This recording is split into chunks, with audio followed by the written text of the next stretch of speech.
Good morning, good afternoon, good night. I'm Blackbright and I'm broadcasting out of the east of England around the world. And today's topic is about 21 Savage. And now, of course, we have something in common. We have a young gentleman, aged 26, who allegedly was born in the United Kingdom, but was raised in the United States.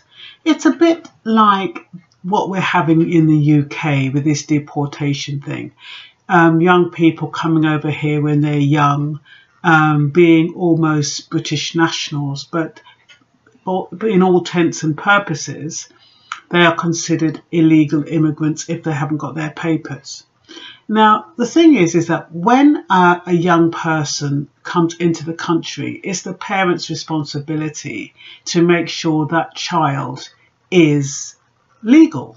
I would have thought at least until they're the age of 18, which is the time when they're an adult. I don't know about the United States, it might be 16, but in the UK, up until the age of 18, that person is a child, and therefore it's the parents' responsibility to make sure everything is above board with that child.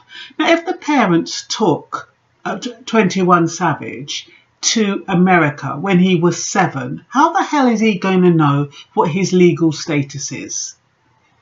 Only by growing up, maybe asking questions, maybe as a teenager or as a young adult, he might have inquired and found out. And that's clear because in 2016, he must have realised, because he might have been asked to go on tours or something, and realised that his papers weren't in order. But that's not his fault. That doesn't mean he was hiding it. I mean, when you're young, they reckon up until the age of 8 are the key years for a child to internalise information. And yes, he would have childhood memories of being in Brixton or whichever part of the UK he was born.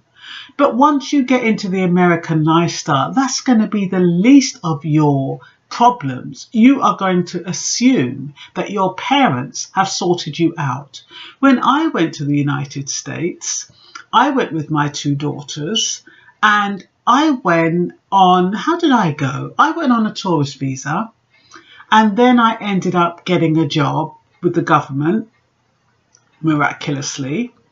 But it didn't occur to me at that time that I might have to do something with my children. I'm not quite sure, because it's difficult, because when you're raised in a country and you don't really have much to do with about immigration, you know, as far as we were concerned, you could go to America, people from the UK can go to America, and you do need a stamp, but it's not a big hoo-ha like people from other countries. So we didn't have all of the red tape when we visited America. But I sent my children back within a year anyway, because of, they just wanted to come back. But that's beside the point. As a young person, as my daughters, if they'd stayed in the UK, they would have expected me to make sure their papers were correct. And I am not sure, on reflection, whether my priority would have been, are my children legal in the country? I knew I was concerned about myself because I knew I had 6 months to sort myself out. But with regard to my children, it didn't even occur to me on reflection. So anyway, all I'm saying is that with regard to 21 Savage, if he went over as a child and he was raised in Atlanta, and through school, he's taken up the accent, and it's very easy to pick up the accent as a child. And yes, he got into trouble. That kid has had a really tough time. Shot, brother died, all kinds of things happened to him.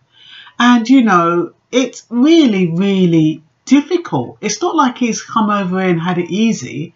And I think the government are peed off that he is from the UK, that he got all that money and he's not American, because they probably thought all that money was going to stay in the country.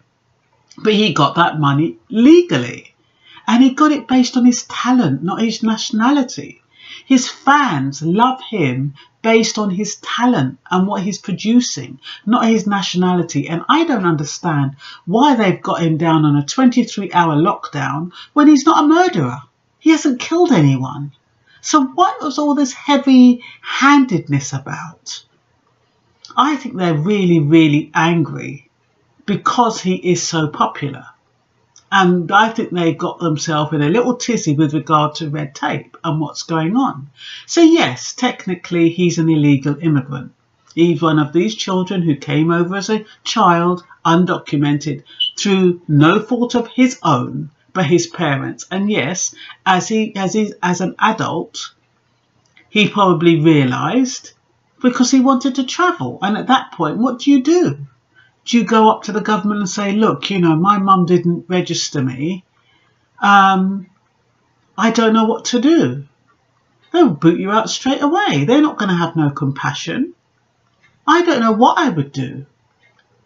I think maybe I'd try to lay low or something, especially when things are going relatively well for you. So I wouldn't blame him. And people are saying, oh, he's keeping secrets and all this crap. I mean, really and truly, stop making a big saga out of nothing. The guy is a young guy. He's done well. I think he's resented because he's done so well. But the price he's had to pay for it, what he's been through. I mean, even now he says he doesn't feel like a serious rapper. He doesn't feel like a rapper because he doesn't feel good inside. Yes, he knows he's got his fans. Yes, he knows he's making money. But money cannot make you feel good. And like he says, money can't take away the pain. He's in pain. And on top of all that, they want to deport him. Thank God they want to deport him to the UK, because at least the UK is okay. But, you know, there could be worse places. But, you know, they would have loved to have stripped him of all his money, seize all his money and take him down like they've taken everybody else who's got a little wealth and who they want to get rid of. They don't mind people having money as long as they get it back, as I said in previous videos. But they don't like black men in particular making money and keeping it. They don't like it.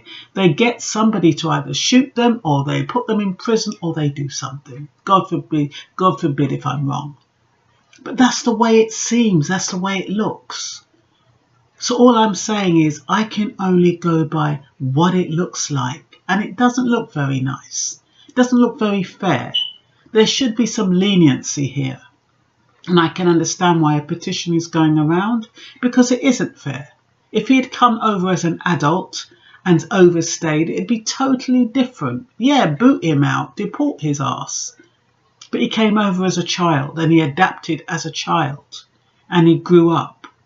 And he's made life in America. And he's made a good life. And like they've said, he's made various donations to charities. 10,000 here, 10,000 there. He's been a good guy. He's been trying to do well. So I think the government should cut him some slack. I don't know how you quite, the fact that he's worth 8 million, he's not taking any money from the dole. He's not somebody who's going to be sucking America dry. He's not going to be taking public assistance. He can benefit the country, which is what Trump said he wants. He said he wants good, legal citizens. So make him legal. That's all you've got to do. Make him legal, let him earn money, you're getting your taxes, he's paying his way, he's contributing, so that's all there is to it. You probably disagree with me, I don't know, but, you know, each to their own. So I just wanted to give my 2 pennies worth on this subject, and we'll have to see how it goes from here. They're waiting, goodness knows when they wait for these outcomes of these convictions or whatever they want to do. They take so long. I mean, they probably have him locked up in there for a goodness time, waiting for all the hype to die down, as they usually do. But you can only do so much. So I'm glad people are petitioning for him. He's a young man. I listened to his videos. He seems pretty okay. He seems pretty sincere. He seems like an okay guy. So let's see what happens. Bye-bye.